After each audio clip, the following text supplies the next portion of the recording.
अस्सलाम वालेकुम नाज़रीन, मुज़म्मिल सरवरदी के ऑफिशियल यूट्यूब चैनल के साथ मैं हूं मुज़म्मिल सरवरदी। उम्मीद है आप खैरियत से होंगे। नाज़रीन, पुतिन और मोदी के दरमियान तफसीलन बातचीत हुई है। जो अमेरिका की जानिब से जो पाबंदियां और जो टैरिफ आयद किए गए भारत के, उसके बाद रूस और भारत की कुर्बत हमें नज़र आ रही है। भारत ने अमेरिका के साथ अपने हथियारों और हवाई जहाज़ों की ख़रीदारी के मंसूबे को रोक दिया है, जिससे नज़र आता है कि अमेरिका और भारत के दरमियान फासले कशीदगी अभी मौजूद है और वो फासले कम नहीं हुए हैं। कहा जा रहा है कि जून में एक फ़ोन कॉल हुई थी ट्रंप और मोदी के दरमियान, जिसके बाद कशीदगी ज़्यादा बढ़ी। 35 मिनट की इस गुफ्तगू के बाद भारत और अमेरिका के दरमियान कशीदगी बढ़ी है। अब सूरत हाल ये है कि शंघाई ताउन तंजीम का जो सरबराही इजलास है, उसमें मोदी अब बीजिंग जाने के लिए तैयार हैं, पहले वो तैयार नहीं थे। वहाँ पर कोशिश पुतिन की ये है कि चीन और भारत के दरमियान सुलह कराई जाए।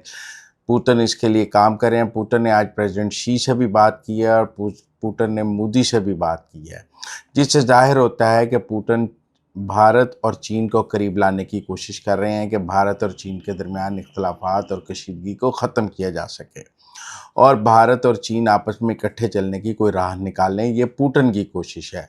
प्रेसिडेंट शी का क्या मूड है वो अभी किसी को नहीं पता, क्योंकि भारत और चीन के दरमियान बराह रास्त कोई सरबराही राब्ता नहीं हुआ। मोदी की बात पुतिन से हुई है, प्रेसिडेंट शी और मोदी के दरमियान अभी कोई बातचीत नहीं हुई कि हम कहें कि जी भारत और चीन के दरमियान कोई बातचीत हो गई है और भारत और चीन करीब आ रहे हैं।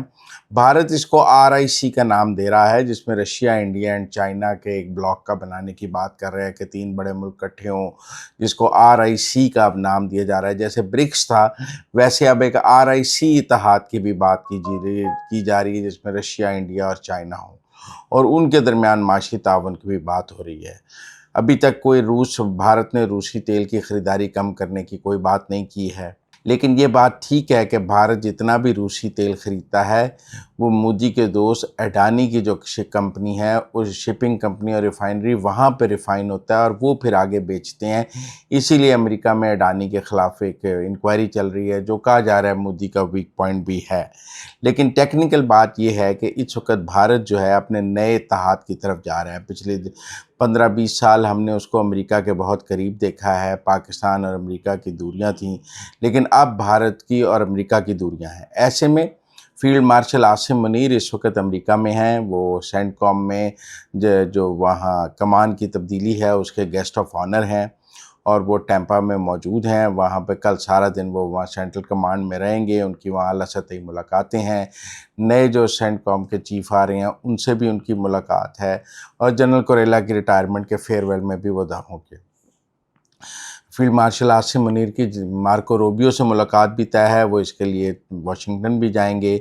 उसके अलावा टैंपा में उनकी पाकिस्तानी कम्युनिटी से भी मुलाकात है, जहां वो पाकिस्तानी कम्युनिटी से खिताब भी करेंगे।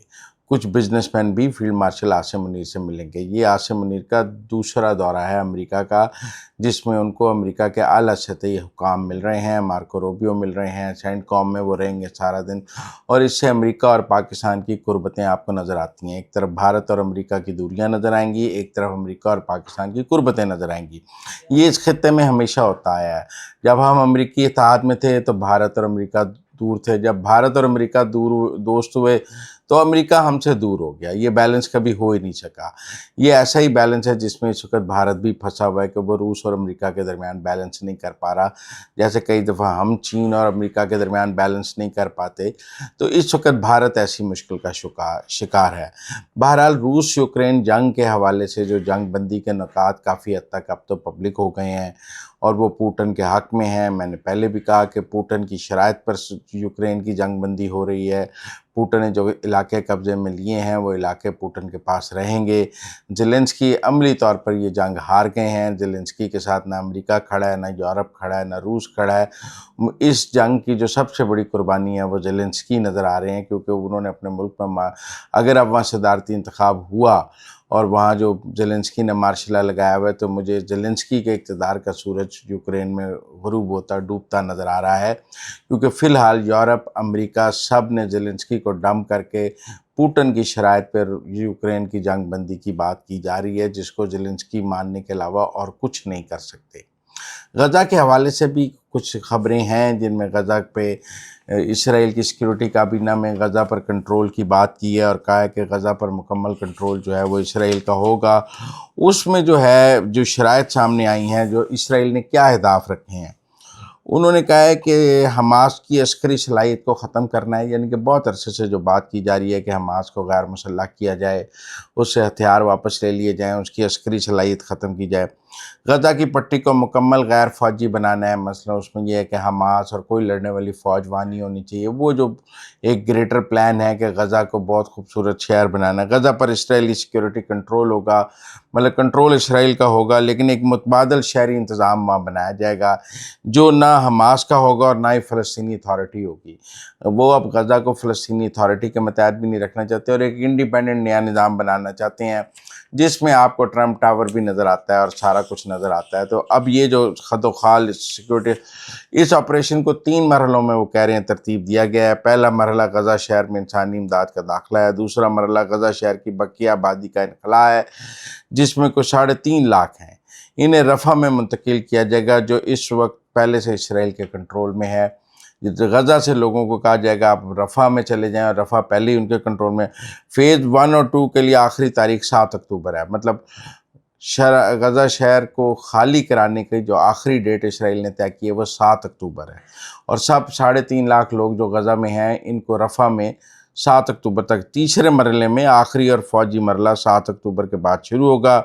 اسرائیلی افراد جو ہیں، فوجیں جو ہیں وہ گھیرے میں لے لیں گی غزہ کو، اور اس کے بعد وہاں جو ہے کہ اسرائیل قبضہ کر لے گا۔ اس کے ساتھ ساتھ اسرائیلی فوجیں پیش قدمی کریں گی اور جو ساحل پر واقع ایک بار پھر محاصرہ کریں، اسرائیل شہر پر قبضہ کر کے زمینی کارروائی کرے گا، لیکن یہ 7 اکتوبر کے بعد ہے۔ 7 اکتوبر تک انہوں نے 3.5 لاکھ لوگوں کو رفح میں شفٹ کرنا ہے۔ اس کے بعد ہے مصر اور قطر ایک نئے فریم ورک پر کام کر رہے ہیں جس میں غزہ میں جنگ بندی کے خاتمے اور پٹی سے اسرائیلی فوج کے انخلاء کے بدلے ایک ہی مرحلے میں تمام یرغمالیوں مردہ دونوں کی رہائی شامل ہوگی، لیکن مجھے نہیں لگتا کہ اس وقت مصر اور قطر کا کوئی ٹائم فریم کام آئے گا۔ یہ جو اسرائیل کی سیکیورٹی کابینہ نے جو روڈ میپ دیا ہے مجھے لگتا ہے یہی چلے گا۔